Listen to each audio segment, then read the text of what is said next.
नमस्कार, मुंबई आउटलुकमध्ये तुमचं स्वागत आहे। आज दिनांक 16 जुलै 2024 मंगळवार। बघूयात आजच्या दिवसातील टॉप 10 घडामोडी। आषाढी निमित्त डोंबिवलीहून पंढरपूरला निघालेल्या वारकऱ्यांवर काळाने झडप घातली। वारकऱ्यांच्या बसला सोमवारी रात्री उशिरा पनवेलजवळ भीषण अपघात झाला। यात 5 जणांचा जागीच मृत्यू झाला असून काही जण जखमी झाले। मुंबई पुणे एक्सप्रेसवेवर अचानक बस समोर एक ट्रॅक्टर आला, त्यामुळे बस चालकाचे गाडीवरील नियंत्रण सुटले आणि काही क्षणातच बस ट्रॅक्टरला धडकून 20 फूट खोल दरीत कोसळला। अपघात इतका भीषण होता की दोन्ही वाहनांचा अक्षरशः चक्काचूर झाला। बसमध्ये 54 प्रवासी होते, यापैकी 4 जागीच मृत्यू झाला तर एका प्रवाशाचा रुग्णालयात मृत्यू झाला। जम्मू काश्मीरच्या डोहा जिल्ह्यातील डेसा जंगलात दहशतवाद्यांनी केलेल्या गोळीबारात लष्कराच्या कॅप्टनसह 4 जवान शहीद झालेत। एका पोलिसाचा या चकमकीत मृत्यू झाला। राष्ट्रीय रायफल्स आणि जम्मू काश्मीर पोलीस सोमवारपासून येथे दहशतवाद्यांची शोध मोहीम राबवत होते। यावेळी दहशतवादी गोळीबार करत पळून गेले। सैनिकांनी त्यांचा पाठलाग केला। घनदाट जंगलामुळे दहशतवादी सुरक्षा दलांना चकमा देत राहिले। सोमवारी रात्री 9च्या सुमारास पुन्हा गोळीबार झाला। यामध्ये 5 जवान गंभीर जखमी झाले, यातील 4 उपचारादरम्यान मृत्यू झाला। राष्ट्रवादी काँग्रेस शरदचंद्र पवार पक्षाने नागपूरसह विदर्भात विधानसभा निवडणुकीसाठी वाढीव जागांची मागणी केली आहे। विदर्भ हा काँग्रेसचा बालेकिल्ला मानला जातो। लोकसभा निवडणुकीत काँग्रेसने विदर्भात 10 पैकी 8 जागा जिंकल्यात। यामुळे शरद पवार गटाच्या मागणीमुळे आघाडीत नवा पेच निर्माण झाला। नागपूर जिल्ह्यात आतापर्यंत राष्ट्रवादी काँग्रेस फक्त काटोल आणि हिंगणा या 2 विधानसभा जागांवर निवडणूक लढवत होती। मात्र आता पवारांच्या पक्षानं काटोल, हिंगणा, उमरेड या ग्रामीण भागातील 3 जागांसह नागपूर शहरातील किमान 2 जागा मिळाव्यात अशी मागणी केली।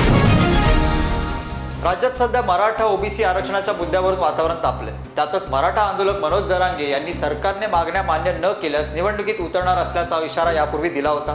मात्र यावरून आता वंचितचे अध्यक्ष प्रकाश आंबेडकर यांनी मनोज जरांगे यांना विधानसभेच्या सर्व 288 जागा लढवण्याचा सल्ला दिलाय। मनोज जरांगे यांनी उपोषण करण्यापेक्षा 288 जागा लढवायला पाहिजेत असे आंबेडकर म्हणाले। राष्ट्रवादी काँग्रेस पक्षाचे नाव आणि चिन्ह याबाबत आज सुप्रीम कोर्टात सुनावणी होण्याची शक्यता आहे। न्यायमूर्ती सूर्यकांत आणि न्यायमूर्ती भुयान यांच्या समोर ही सुनावणी होणार आहे। यासोबतच नागालँडमधील राष्ट्रवादी काँग्रेस आमदार अपात्रता प्रकरणावरही सुनावणी होण्याची शक्यता वर्तवली जाते। राष्ट्रवादी पक्षात फूट पडल्यानंतर अजित पवार सत्तेत सामील झाले। त्यानंतर पक्ष आणि चिन्हाबाबत वाद सुरू झाला होता। राष्ट्रवादी काँग्रेस पक्षात शरद पवार गट विरुद्ध अजित पवार गट असे 2 गट पडले। त्यातच निवडणूक आयोगाने अजित पवारांच्या बाजूने निर्णय देत त्यांना पक्ष आणि चिन्ह दिले होते। या विरोधात शरद पवार गटाने सर्वोच्च न्यायालयात धाव घेतली होती। आषाढी वारीनिमित्त पंढरपूरला जाणाऱ्या भाविकांसाठी आज छत्रपती शिवाजी महाराज टर्मिनसवरून नमो एक्सप्रेस सोडण्यात येणार आहे। कॅबिनेट मंत्री मंगलप्रभात लोढा यांनी नियोजन केलेल्या या नमो एक्सप्रेसला उपमुख्यमंत्री देवेंद्र फडणवीस हिरवा झेंडा दाखवणार आहेत। या एक्सप्रेसच्या माध्यमातून वारकरी व भाविकांना मुंबई ते पंढरपूर आणि पंढरपूर ते मुंबई असा मोफत प्रवास करता येणार आहे। राज्यातील शेतकऱ्यांसाठी मोठी बातमी समोर आली। राज्यातील शेतकऱ्यांचे कर्जमाफी करण्याची मागणी मंत्री अब्दुल सत्तार यांनी मुख्यमंत्री शिंदे यांच्याकडे केली आहे। मंत्री सत्तार यांच्या मागणीनंतर मुख्यमंत्री शिंदे काय निर्णय घेणार याकडे साऱ्यांचे लक्ष लागले।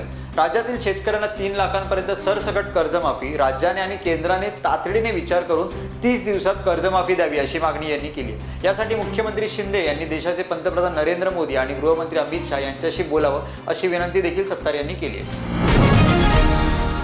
अनंत अंबानी यांच्या लग्न सोहळ्यात बॉम्बस्फोट होणार अशी धमकीचे ट्विट करणाऱ्या व्यक्तीला मुंबई पोलिसांनी गुजरातच्या वडोदरामधून अटक केली। विरल शाह असे त्याचे नाव असून तो इंजिनियर आहे। अंबानीच्या लग्न सोहळ्यात सगळे VIP एकाच ठिकाणी असून बॉम्बस्फोट होणार असे ट्विट आरोपींनी केले होते। या ट्विटनंतर यंत्रणा अलर्ट झाल्या आणि गुन्हा दाखल करून आरोपीच्या मागावर होत्या।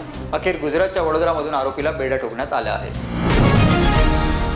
पूजा खेडकर यांनी मिळवलेल्या नॉन क्रिमिलेअर दाखल्याची अहमदनगर जिल्हाधिकारी सखोल चौकशी करणार आहेत। चौकशी करून केंद्र सरकारला अहवाल सादर करणार आहेत। आयकर विभागाकडून खेडकर कुटुंबियांच्या उत्पन्नाची पडताळणी करण्यात येणार आहे। ITR वरून पडताळणी होणार असून अहमदनगरचे जिल्हाधिकारी सिद्धाराम सालीमठ यांनी आयकर विभागाकडून माहिती घेतली आहे।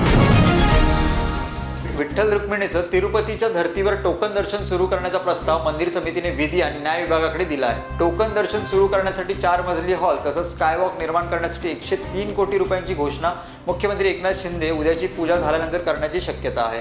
मंदिर समितीचे अध्यक्ष गहिनीनाथ महाराज औसेकर यांनी ही माहिती दिली आहे।